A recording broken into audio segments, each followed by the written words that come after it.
Estamos de regreso en Háblame Derecho, conversando respecto del tema del régimen legal del subsuelo con el doctor Luis Reigosa y con el licenciado Alejandro Amaro. A ver, después de estos temas que hemos abordado, yo quisiera poder hacer una pregunta un poco más aterrizada. Vamos a suponer o vamos a aceptar la tesis conforme a la cual, como estos dos estados de la República que nos mencionas lo dicen, que el propietario de la superficie es el propietario del subsuelo. Y hace un rato el doctor Reigosa te hacía una pregunta que creo que se dejó un poquito en el aire y la regreso. ¿Qué es lo que quiere decir el que sea propiedad del dueño de la superficie, propiedad del subsuelo? ¿Qué significa eso? Significa que yo puedo escarbar y apropiarme de ese espacio ¿hasta dónde? Pues ¿Qué quiere decir, digamos, en estos dos estados que así lo definen, qué significa ser propietario del subsuelo? Pues tenemos un tema ante la omisión, si va a así decirlo, constitucional, más no por eso que no esté regulado, y la omisión de las legislaciones tanto federal como locales, excepto con estos dos estados, pues la primera idea es la que ya comentábamos, no están desvinculados jurídicamente, nunca hace una diferenciación las legislaciones. Entonces, y más aún, tenemos disposiciones que a partir de los usos o aprovechamientos que regulan, sean de materias específicas o muy generales, te permiten inferir que superficial es dueño del subsuelo. Entonces, en ese sentido, la primera idea es, a no desvincularse jurídicamente, el dueño de la superficie es dueño del subsuelo, y el superficiario puede ser propiedad pública, propiedad privada, propiedad general, comunal, asociaciones religiosas, cualquier tipo de propiedad. Pero también en esa omisión no te dicen qué tanto se extiende. Entonces, me atrevería a decir, y yo creo que ya queremos una especie de abuso del derecho, inclusive contrario al tema de la función social de la propiedad, pues si no hay límite hasta donde yo pueda, le escarbo, y obviamente con las salvaguardas, bueno, si voy a escarbar, salvando los retenes del terreno, en fin, pero si empiezo a escarbar, pues es mi propiedad. Si me encuentro con una sustancia de la nación, bueno, ahí ya no, hasta ahí llegó todo. Así es. Pero hay que destacar algo, así que una visión un poco económica, pero que nos alumbra en este tema, es un tema de costo-beneficio. ¿Qué tanto beneficio o qué interés puede tener un propietario en escarbar 500 metros, por decirlo, si no hay nada que lo motive a llegar a esa profundidad? Lo que podría llegarlo a motivar a llegar a esas profundidades precisamente sería una sustancia valiosa. Si no le existe, quiero ver qué cartera o qué temerario aguanta estar escarbando tanto, ¿verdad? Por ejemplo, yo uso mucho el ejemplo porque me parece muy afortunado. La Torre Mayor, que pesa tanto, es tal vez de las escrituras más pesadas de ciudad, tiene sus cimientos a los 65, aproximadamente 62, 63 metros, es el pilote más profundo. Entonces, no se construyen torres mayores todos los días. El aprovechamiento que puedes darle a tu predio, pues va a condicionar el uso del subsuelo. Pero finalmente es el aprovechamiento que le vas a dar al subsuelo en concreto, pues está aterrizado en un tema de costo-beneficio. Entonces, es el interés tal vez real que puede tener un propietario, el que debiera definir hasta dónde llega esa extensión de territorio, esa extensión, perdón, de propiedad. Pero bueno, ahí es la pregunta de los 64,000, porque, y si yo lo quiero aprovechar de manera tal que necesito 200 metros y tú solo necesitas 30 centímetros para cultivar papas, ese es un tema que... Digamos, déjenme poner... Nos va a dejar... Déjenme ponerles dos ejemplos quizá un tanto extremos. Uno, una inversión particular, y otra una inversión del Estado. Una inversión, y ambos son el mismo ejemplo. A partir de una superficie que es propiedad de una persona, ahí empieza una excavación a X profundidad, no sé a cuántas es necesario. ¿Por qué? Porque voy a hacer una carretera o un metro de cuota para poderme trasladar de un lado al otro de la ciudad o de una ciudad a la ciudad vecina en forma subterránea. Si es un particular el que lo hace, está buscando una explotación económica. Correcto. Si es el Estado, está buscando algo de utilidad pública para dar un servicio público. podría hacerse en cualquiera de estos dos ejemplos. Digamos, yo voy a desarrollar mi túnel de un lado al otro de la ciudad, de oriente a poniente o de norte a sur, a una profundidad de lo que geológicamente me permita el terreno, sin afectar para nada los cimientos de las casas. Pues, insisto, el interés vamos a decir que partiendo de la premisa que el interés del propietario se diluye en un tema de costos-beneficios en la medida que nos adentramos a las profundidades, tenemos una especie de confrontación de derechos, porque por un lado, por como está ahorita la regulación, yo puedo decir mi propiedad se extiende hasta el infierno, pero por otro lado, ¿qué interés puedo tener a 600 metros que va a pasar mi carretera? Claro. Y lejos de beneficiar, podría entorpecerlo todo. Porque bajo la premisa que hemos postulado, me tendrán que indemnizar a mí por ingresar en mi propiedad, aunque sea a 600 metros, lo cual sería absurdo, francamente absurdo. Inclusive Coahuila establece la propiedad de subsuelo, pero luego en el artículo donde le establece, hace una salvedad y pone, el propietario no podrá oponerse a ningún tipo de ocupación aérea o subterránea donde no tenga interés en hacerlo. Entonces, por un lado, es medio esquizofrénico esa disposición porque si bien él reconoce propiedad de la superficie del subsuelo y no te dice cuándo, de pronto le mete una especie de límite. Pero al no decirte el límite queda un poco sujeto a qué aprovechamiento da mi terreno. Entonces yo podría argumentar que ¿cómo?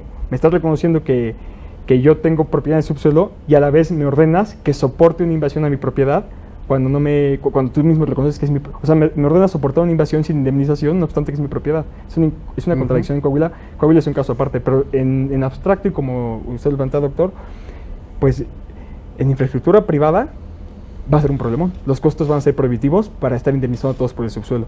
Y en infraestructura pública, pues solo que intenten la expropiación, pero ya hemos comentado el doctor Lagos y yo que la expropiación del subsuelo se antoja muy complicada. Sí.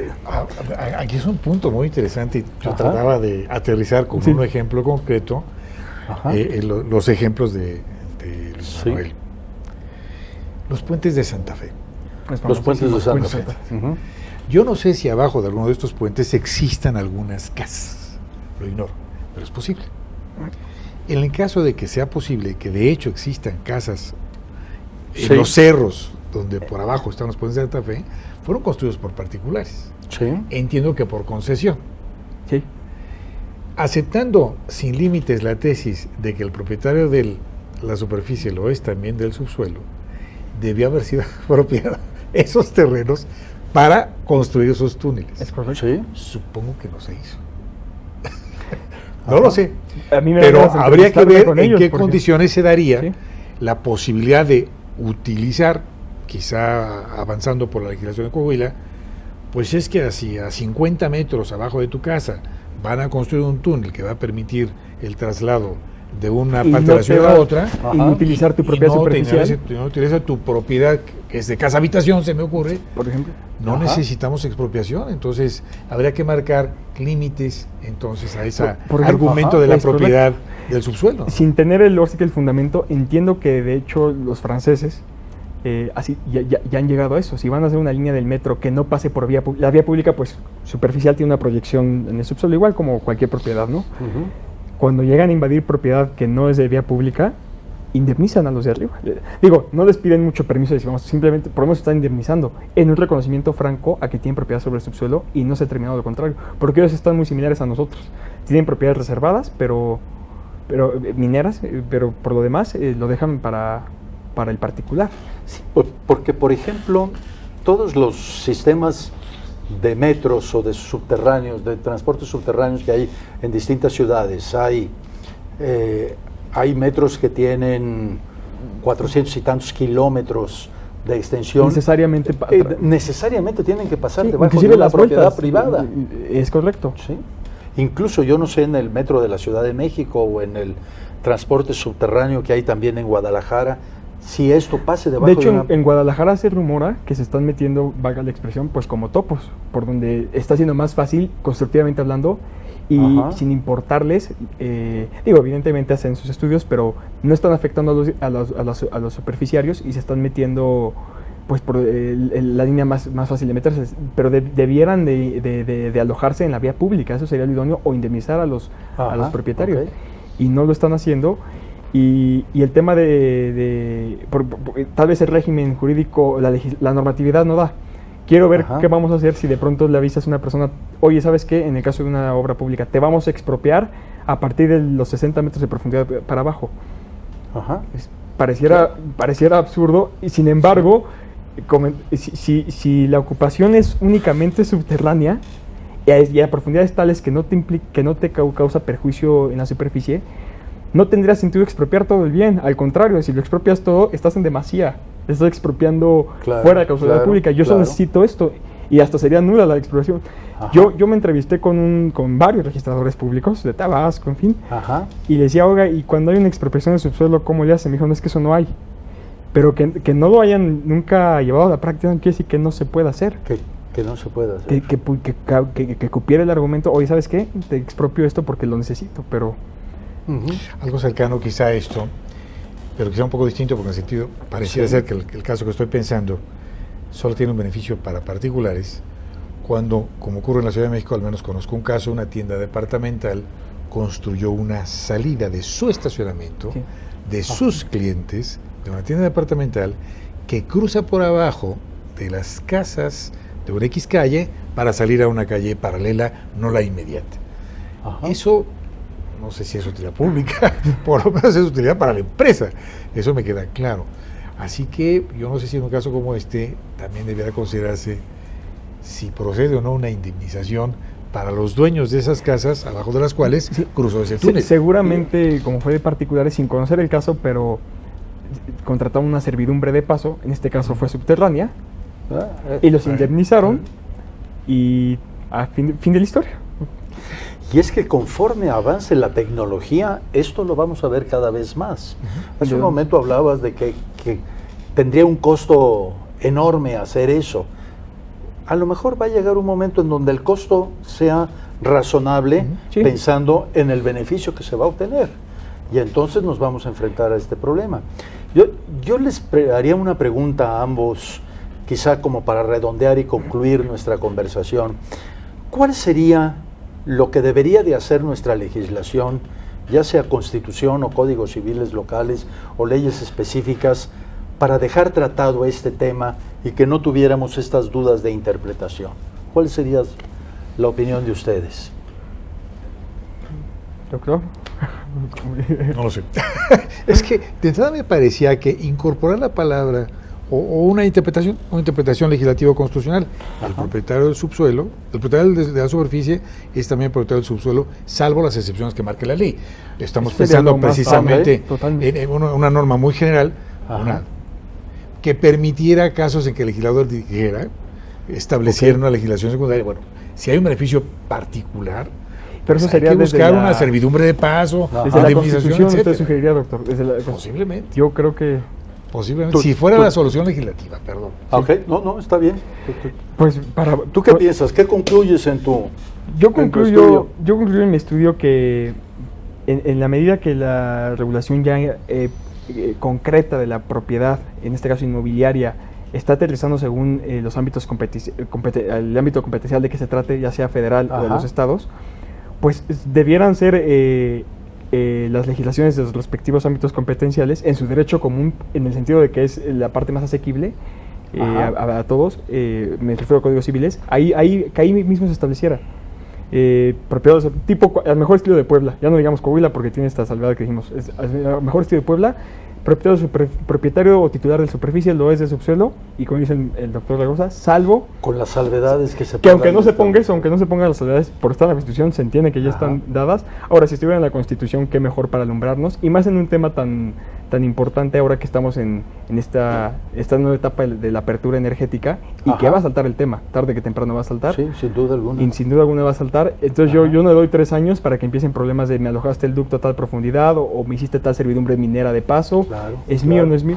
Entonces la Constitución podría poner el manotazo y decir, para seguridad de todos, certeza jurídica, cómo debiera hacer esto. Se podría ayudar.